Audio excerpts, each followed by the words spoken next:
Alter, ich glaube, ich habe die größte Bierbahn auf einer Dachterrasse gebaut, die es jemals gegeben hat. Ich habe keine Ahnung, wie lang die ist.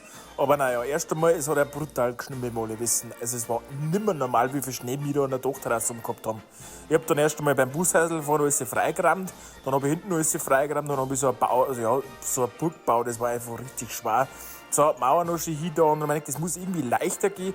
Hab dann das Zeug zusammengehauen und hab dann die Dinger raus da. Dann hab ich noch ein wenig freigeschaufelt, dass es passt hat. Und ich hab mir gedacht, ich stirb da drinnen noch, bis ich da fertig geworden bin. Und dann ist schon so runtergegangen. Ich hab mir gedacht, ich mach das erst oben aber dann hab ich mir gedacht, nein, Dominik, mach's einfach unten hin. Unten, glaube ich, ist es am besten. So, dann habe ich das ein bisschen freigeschaufelt, habe das da so oben da umgebaut und dann da umgebaut und dann bis da oben an die Seiten. Dann ist am Schluss unten das Bier. Alter, und jetzt schau hin, wie es funktioniert, Alter. Das ist so geil. Das ist einfach... Und wie schnell das da oben fetzt, das ist brutal, hey. Zack, und schon ist es unten. Und gleich nochmal.